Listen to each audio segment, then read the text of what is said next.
ഇതാണ് പറഞ്ഞത് BJPക്ക് ഭരിക്കാൻ കൊടുക്കരുത് എന്ന്. പിന്നെ ഒരിക്കലും തിരിച്ചു കിട്ടില്ല. അതാണ് തിരുവനന്തപുരം നഗരസഭയിലെ ഒരു പദ്ധതിയെ പറ്റിയിട്ട് അത് കണ്ട ഒരു പ്രേക്ഷകൻ കമൻ്റ് ചെയ്തിരിക്കുന്നത്. ഒരു സാധാരണക്കാരനായ ആ നാട്ടിലെ വോട്ടറായ മനുഷ്യൻ പറയുകയാണ്, BJPക്ക് നിങ്ങൾ ഭരിക്കാൻ കൊടുത്തില്ലേ, ഇനി നിങ്ങൾക്ക് ഭരണം തിരിച്ചു കിട്ടുമെന്ന് വിചാരിക്കേണ്ട, അത്ര ഗംഭീരമായിട്ടാണ് BJP ഭരിക്കുന്നത് എന്നുള്ളതാണ്. ഓരോ ദിവസവും മാസാണ് രാജേഷ്. VV രാജേഷിൻ്റെ ഭരണം അത്രയേറെ ജനപ്രിയമായിക്കൊണ്ടിരിക്കുന്നത് മാത്രവുമല്ല, നിസ്സാര കാര്യങ്ങളാണ്, എല്ലാവർക്കും ചെയ്യാൻ കഴിയുന്ന കാര്യങ്ങളാണ്. പക്ഷേ ആത്മാർത്ഥതയും സത്യസന്ധതയും വേണം ഇതൊക്കെ ചെയ്യാനെന്നുള്ളതാണ്. അതുകൊണ്ടാണ് മുൻപ് ഭരിച്ചവർക്ക് ഇതൊന്നും തിരുവനന്തപുരം നഗരസഭയിൽ ചെയ്യാൻ കഴിയാതെ പോയത്. അതൊക്കെ രാജേഷ് ഇപ്പോൾ കൃത്യമായും ഭംഗിയായും നിർവഹിക്കുന്നു എന്നുള്ളതാണ്. ആദ്യം അവിടുത്തെ അനധികൃതമായിട്ട് ഈ പറയുന്ന കെട്ടിടങ്ങൾ വാടകയ്ക്ക് കൊടുത്തിരുന്നില്ലേ, അതെല്ലാം തിരിച്ചു പിടിച്ചു. അതായിരുന്നു ഫസ്റ്റ് കയറി. അധികം അങ്ങോട്ടായില്ല. അതിന് മുമ്പേ ഈ വാടകയ്ക്ക് കൊടുത്ത കെട്ടിടങ്ങൾക്കൊക്കെ തുച്ഛമായ പൈസയായിരുന്നു. ഒന്ന് ആലോചിച്ച് നോക്കി. അധികാരം ഉള്ളത് കൊണ്ട് മാത്രമല്ലേ ഇവർക്ക് ഈ പറയുന്ന മാസം 200 രൂപയ്ക്കും 300 രൂപയ്ക്കും ഒക്കെ വലിയ കെട്ടിടമൊക്കെ വാടകയ്ക്ക് കിട്ടുന്നത്, ഇല്ലെങ്കിൽ വാടകയ്ക്ക് കൊടുത്തുകൊണ്ടിരുന്നത്. അങ്ങനെയുള്ള ആൾക്കാർക്കാണ് ഈ പറയുന്ന കോർപ്പറേഷൻ്റെ വലിയ വിലയുള്ള കെട്ടിടങ്ങളെല്ലാം കൊടുത്തുകൊണ്ടിരുന്നത്. അത് നിർത്തിച്ചു മേയർ രാജേഷ് അധികാരത്തിൽ വന്നപ്പോൾ. പിന്നെ അത് മാത്രമല്ല, ഈ പറയുന്ന ഉപ്പ് തൊട്ട് കർപ്പൂരം വരെ എന്ന് പറയുന്ന കണക്കിന് തിരുവനന്തപുരം കോർപ്പറേഷനകത്ത് അഴിമതിയുടെ കൂത്തരങ്ങായിരുന്നു. അഴിമതി മാത്രമേ ഉള്ളൂ, വേറെ ഒന്നുമില്ല. എന്ത് കാര്യം എടുത്താലും ശരി തന്നെ, ഒരു നിസ്സാരം അവിടെ ഒരു ഉദ്ഘാടനത്തിനോ പരിപാടികൾക്കോ വാടകയ്ക്ക് എടുക്കുന്ന ഒരു വിളക്കിന് 6000 രൂപയാണ് ദിവസം വാടക. ഒന്ന് ആലോചിച്ച് നോക്കും. നമ്മളൊക്കെ ഈ വാടകയ്ക്ക് എടുക്കാൻ പോകുന്നതല്ലേ ഓരോരോ പരിപാടികൾക്കൊക്കെ. അപ്പോൾ വിളക്കിനൊക്കെ 6000 രൂപ വാടകയുണ്ട് ഒരു ദിവസത്തേക്ക്. വൗച്ചർ എഴുതി നഗരസഭയിൽ ഒപ്പിട്ടിരിക്കുന്നതാണ് 6000 രൂപ. ആ വിളക്കിന് 10-12 രൂപ വില വരുള്ളൂ. ചാലക്കമ്പോളത്തിൽ പോയി കഴിഞ്ഞാൽ നല്ല ഈ പറയുന്ന ഒരുപാട് മെറ്റൽസ് എന്ന് എഴുതി വെച്ചേക്കുന്ന കടകളുണ്ട്. ഈ പറയുന്ന പിത്തളയും ബ്രാസും ഒക്കെ കൊണ്ടുണ്ടാക്കിയിരിക്കുന്ന ഇത്തരം സാധനങ്ങൾ, ഓടിൻ്റെയൊക്കെ. അപ്പോൾ ഇതൊക്കെ അവിടെ വില എത്രയാണെന്ന് നമുക്ക് കൃത്യമായിട്ട് അറിയാം. നാട്ടുകാർക്ക് അറിഞ്ഞുകൂടാത്ത കാര്യങ്ങളൊന്നും അല്ല ഇതൊന്നും. അവിടെയാണ് ഈ കൊള്ള വിലയ്ക്ക് വാടകയ്ക്ക് എടുത്തുകൊണ്ടിരുന്നത്. അത് മേയർ രാജേഷ് നിർത്തിച്ചു. അത് കഴിഞ്ഞിട്ടോ അല്ല, ഈ പറയുന്ന ശുചീകരണത്തിൻ്റെ പേരിൽ അഴിമതിയായിരുന്നു, വൃത്തിയാക്കുന്നതിൻ്റെ പേരിൽ, അവർക്ക് ആഹാരം കൊടുത്തതിൻ്റെ പേരിൽ പോലും. എന്നിട്ട് നിയമനം എവിടുന്നായിരുന്നു? പാർട്ടി ഓഫീസിൽ നിന്നായിരുന്നു.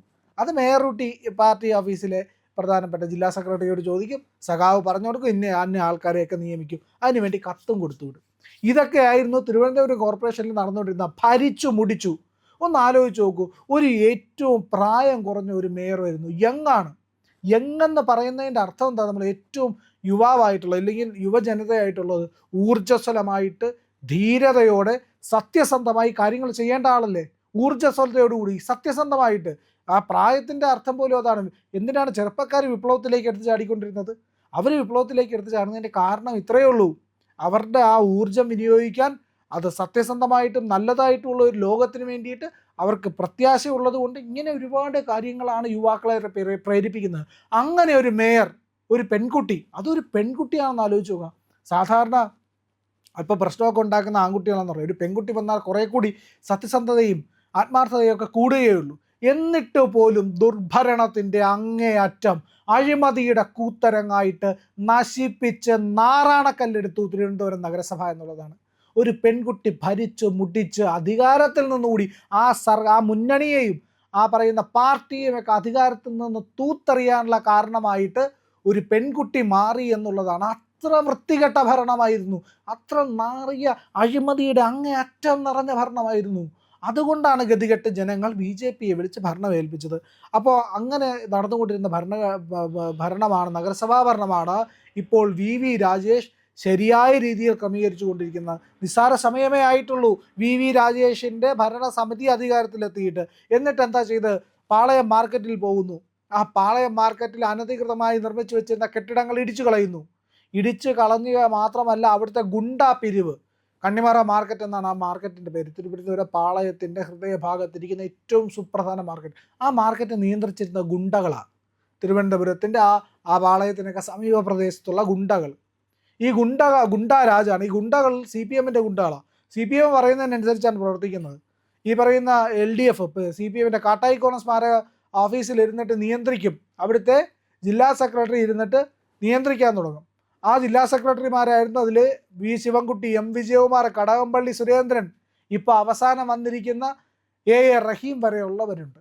അവരൊക്കെ കൂടെയാണ് നിയന്ത്രിച്ച് തീരുമാനിച്ചിരുന്ന ഗുണ്ടാരാജ് എങ്ങനെ നടത്തണം, ഗുണ്ടകൾ എങ്ങനെ മുന്നോട്ട് പോകണം, ഗുണ്ടാ രീതി ഞങ്ങൾക്ക് എങ്ങനെ ലാഭകരമാക്കണം, ഇതൊക്കെ കൊണ്ട് പാളയം മാർക്കറ്റ് പിടിച്ചടക്കിയിരുന്ന ഗുണ്ടകൾ അവരുടെ കയ്യിൽ നിന്ന് BJP അതിനെ മോചിപ്പിക്കുക മാത്രമല്ല അവിടുത്തെ സംവിധാനം നിയമപരമായിട്ടും സുതാര്യമായി നടക്കുന്നതിന് വേണ്ടിയിട്ടുള്ള നടപടികളും സ്വീകരിച്ചു.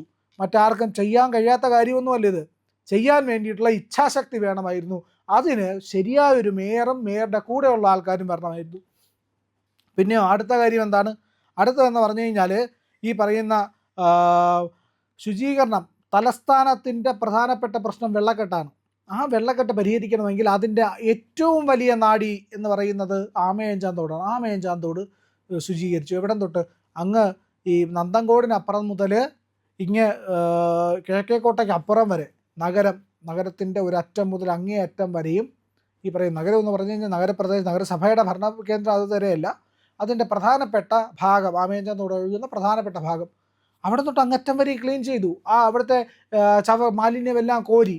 ഇപ്പം മേയർ കഴിഞ്ഞ ദിവസം പറയുന്നത് കേട്ടു, പ്രധാനപ്പെട്ട കാര്യം, വിളപ്പിൽശാലയിൽ ഒരു മാലിന്യ പ്ലാന്റ് പോലും കൊണ്ടുവന്നിട്ടില്ല. എത്രയോ കാലം ആ പ്രദേശം വിളപ്പിൽ പഞ്ചായത്തിലെ ആ ജനങ്ങളെ മുഴുവൻ പൊറുതിമുട്ടിച്ച് അവരുടെ ജീവിതം, അതിന് പരിസരത്തുള്ള മുഴുവൻ മനുഷ്യരുടെ കിലോമീറ്ററുകൾക്കപ്പുറത്ത്, ആ പറയുന്ന വിളപ്പിൽശാലയിലെ ചവറ് ഫാക്ടറിയുടെ കിലോമീറ്ററുകൾ അപ്പുറത്ത് ഉള്ള ജനങ്ങളെ പോലും ദുരിതത്തിലാക്കിയ നരകമായിരുന്നു അവിടുത്തെ ജീവിതം എന്ന് പറഞ്ഞു കഴിഞ്ഞാൽ.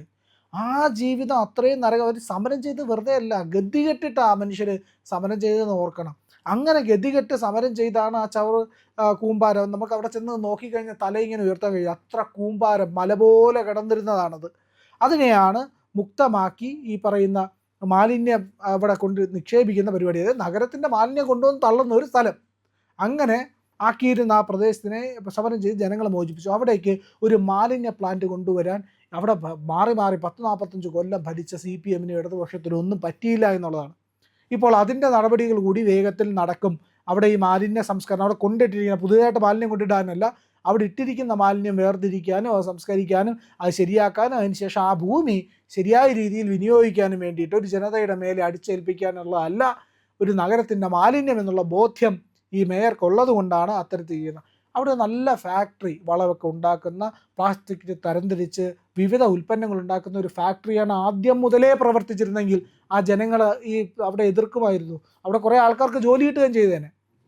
ഇതെല്ലാം നശീകരണത്തിൻ്റെ ഒരു രീതിയിലേക്ക് പോയത് കൊണ്ടാണ്, ഇല്ലെങ്കിൽ അതൊന്നും ക്രമമില്ലാതായതുകൊണ്ടാണ് ഇങ്ങനെയൊക്കെ ആയത്.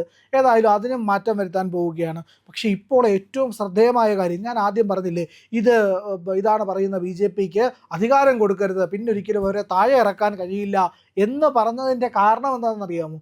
ഇപ്പോൾ ഏറ്റവും പുതിയ പദ്ധതി മേയർ രാജേഷിൻ്റെ നേതൃത്വത്തിൽ വന്നിട്ടുണ്ട്. നിങ്ങൾ ആരെങ്കിലും കേട്ടായിരുന്നോ മേയർ കെയർ എന്ന പദ്ധതി? ഇവിടുത്തെ ആരും വാർത്തയൊന്നും കൊടുക്കാറില്ല. ഞാൻ നെറ്റിൽ സെർച്ച് ചെയ്ത് നോക്കി മേയർ കെയർ എന്നൊക്കെ, സെർച്ച് ചെയ്തിട്ടൊന്നും വാർത്തയൊന്നുമില്ല. കാരണം എന്താണെന്ന് പറഞ്ഞു കഴിഞ്ഞാൽ പരമാവധി ഇതൊന്നും കൊടുക്കാതിരിക്കുക. കേന്ദ്ര സർക്കാരിൻ്റെ വാർത്തകൾ ഇത്രത്തോളം തമസ്കരിക്കുന്നു, അതുപോലെ ഈ പറയുന്ന തിരുവനന്തപുരം നഗരത്തിൻ്റെ വാർത്തകളും ഇവർ പരമാവധി തമസ്കരിക്കും, ഒഴിവാക്കും, കൊടുക്കാതിരിക്കും. അഥവാ ഉണ്ടെങ്കിൽ അതിലെന്തെങ്കിലും കുറ്റം കണ്ടുപിടിച്ച് വിഷം കലർത്തി ഈ പറയുന്ന പാഷാണ മാപ്രകൾ ചെയ്ത് നശിപ്പിക്കാനേ നോക്കുകയുള്ളൂ അവരെന്തെങ്കിലും നല്ല കാര്യങ്ങളുണ്ടെങ്കിൽ. അപ്പോൾ അതിനെ എല്ലാം കടത്തി വെട്ടിക്കൊണ്ട് മേയർ കെയർ എന്ന് പറയുന്ന പദ്ധതി VV രാജേഷ് നടപ്പിലാക്കുകയാണ്. മേയർ കെയറിൻ്റെ ഭാഗമായിട്ട് നഗരത്തിലെ 5050 കുട്ടികൾക്ക് പഠനോപകരണം വിതരണം ചെയ്യുകയാണ്. ദരിദ്രമായിട്ടുള്ള ഈ പറയുന്ന പിന്നാക്ക വിഭാഗങ്ങളിൽ പെടുന്ന, അവർക്ക് പഠനോപകരണങ്ങൾ വാങ്ങിക്കാനുള്ള പണമില്ലാത്ത സാധാരണക്കാരായ കുട്ടികൾക്ക്, നിർധനരായ കുട്ടികൾക്ക് പഠനോപകരണം വിതരണം ചെയ്യുകയാണ്. നമുക്ക് അതിൻ്റെ ഒരു വീഡിയോ കാണാം. ആ വീഡിയോ എന്ന് പറഞ്ഞു കഴിഞ്ഞാൽ അതിൻ്റെ അകത്ത് കൃത്യമായി കാണിക്കുന്നുണ്ട് മേയർ മാത്രമല്ല കൗൺസിലർമാർ എല്ലാവരും ഇരുന്നിട്ട് അതിലേക്ക് ബാഗുകളൊക്കെ എടുത്ത് അതിലേക്ക് ഓരോന്നോരോന്നായിട്ട് ബുക്കുകൾ, കുട, അതുപോലെ തന്നെ പേന, പെൻസിൽ, ടിഫിൻ ബോക്സ് ഇതെല്ലാം നിറയ്ക്കുകയാണ്. അത് നിറച്ചിട്ട് അതെല്ലാം ഈ പറയുന്ന കുട്ടികൾക്ക് വിതരണം ചെയ്യാൻ വേണ്ടി തയ്യാറാക്കുകയാണ്. നഗരസഭയിൽ ഇരുന്നിട്ട് ഇവരെ ഈ ജോലികൾ ചെയ്യുകയാണ്. ഓരോരോ കൗൺസിലർമാരായിട്ട് ഇത് ചെയ്തുകൊണ്ടിരിക്കുകയാണ് എന്നുള്ളതാണ്. അപ്പോൾ അതാണ് അവരുടെയൊക്കെ ഡെപ്യൂട്ടി മേയറും എല്ലാം ഇരുന്ന് ചെയ്യുന്നുണ്ട്. ആ ദൃശ്യങ്ങളാണ് ഈ കാണുന്നത്. അതിനകത്ത് കൃത്യമായിട്ട് അവർ ജോലി ചെയ്തുകൊണ്ടിരിക്കുകയാണ്. വെളിയിൽ നാളെ വെച്ചിട്ട് കോൺട്രാക്റ്റ് കൊടുത്തിട്ടൊന്നും അല്ല ഇതെല്ലാം ചെയ്യുന്നത്.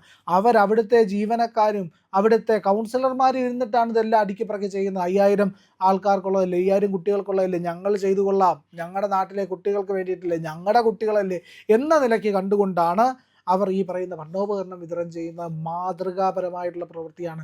ഇതൊക്കെ മുൻപിരുന്നവർക്ക് ചെയ്യാൻ കഴിയുമായിരുന്നു, ചെയ്യാൻ പറ്റാത്തതൊന്നുമില്ല. പക്ഷേ അവർ വേണ്ട എന്ന് വെക്കുന്നത് കൊണ്ടാണ്, അവർ ഈ സാധാരണക്കാരായ മനുഷ്യരെ നിരന്തരമായി പറ്റിക്കണം എന്നുള്ളത് കൊണ്ടാണ് നല്ലത് ചെയ്യാനും ആർജവമുള്ള ഒരു സർക്കാർ വരണം, ഇല്ലെങ്കിൽ ഒരു ഭരണസമിതി വരണമെന്ന് മാത്രമേ ഉള്ളൂ. അതിന് ഇച്ഛാശക്തി ഉണ്ടായാൽ മാത്രം മതി, തീരുമാനമെടുത്താൽ അത് നടപ്പിലാക്കാനുള്ള വിൽ പവർ ഉണ്ടായാൽ മതി.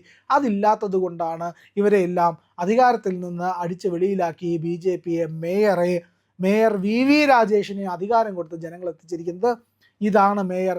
ഇത്രയും മാസായ ഒരു മേയർ തിരുവനന്തപുരത്തിൻ്റെ ചരിത്രത്തിലുണ്ടായിരുന്നില്ല എന്നുള്ളതാണ്. അത്രയേറെ ജനങ്ങൾക്ക് ആഹ്ലാദമുണ്ട്, അഭിനന്ദനത്തിൻ്റെ പെരുമഴയാണ്. ഏതായാലും മേയർ കെയർ ഇപ്പോൾ ഏറെ അഭിനന്ദനം അർഹിക്കുന്ന ഒരു പദ്ധതിയാണ്. അതിന് ജനങ്ങളുടെ പിന്തുണ വളരെയധികം വന്നുകൊണ്ടിരിക്കുന്നു. ഈ മേയർ കെയർ എന്ന് പറയുന്ന പരിപാടിയുടെ പോസ്റ്റ് മേയർ ഇട്ടിരിക്കുന്നു. അതിനടിയിൽ വന്നിട്ട് ഒരാൾ കമൻറ്റ് ചെയ്യുകയാണ്, രാജേഷ് ചേട്ടാ, എനിക്ക് വീൽ ചെയറിലിരുന്നിട്ട് കുടയും പേനയും ഒക്കെ നന്നാക്കുന്ന കുറച്ച് പേരെ അറിയാം, അവരെ ഒന്ന് സഹായിക്കാൻ കഴിയുമോ, എന്തെങ്കിലും ഇതിലൊക്കെ ഉൾപ്പെടുത്താൻ കഴിയുമോ എന്ന് ചോദിക്കുന്നു. ഉടനെ ആ കമൻറ്റിൻ്റെ തൊട്ടു താഴെ VV രാജേഷിൻ്റെ കമൻറ്റ് വന്നു, കോൾ മീ, മൊബൈൽ നമ്പർ കൊടുത്തിട്ടുണ്ട്. അതാണ് മേയർ, അതാവണം മേയർ. ആ രീതിയിലാണ് പ്രവർത്തിക്കുന്നത്. ഏറെ മാതൃകാപരമാണ് ആ പ്രവൃത്തി എന്നുള്ളതാണ്. അല്ലാതെ അതിനടിയിൽ വന്ന കമൻറ്റ് എന്താണെന്ന് പോലും നോക്കാതെ ഒരു പോസ്റ്റ് ഇട്ടിട്ട് പോകുന്ന, ഇല്ലെങ്കിൽ ഞാൻ എൻ്റെ പരിപാടി ഇത്രയേ ഉള്ളൂ, ഞങ്ങളിത് ചെയ്യുകയാണ് എന്ന് പോലും അല്ല. അവിടെയുമല്ല, അവിടെ വീണ്ടും നോക്കുകയാണ് അടുത്ത സാധ്യതയെ പറ്റിയിട്ട്, ജനങ്ങളെ എങ്ങനെ സഹായിക്കാൻ പറ്റും, ഓരോ വ്യക്തിയിലേക്കും എങ്ങനെ ചെല്ലാൻ കഴിയും. അതാണ് മാതൃക, അതാണ് ശരിയായ ഒരു മേയർ എന്ന് വീണ്ടും വീണ്ടും തെളിയിച്ചുകൊണ്ടിരിക്കുന്നു. അപ്പോൾ ആദ്യം ഇടയ്ക്ക് പറഞ്ഞ ആ കമൻറ്റ് വീണ്ടും പറയാം, ഇതാണ് BJPയെ അധികാരത്തിലെത്തിക്കരുതെന്ന് പറയുന്നത്. നിങ്ങൾക്ക് പിന്നെ അവരെ ഒരിക്കലും പുറത്താക്കാൻ കഴിയില്ല. അവർ ജനഹൃദയങ്ങളിൽ സ്ഥിരമായി കുടിപാർക്കും.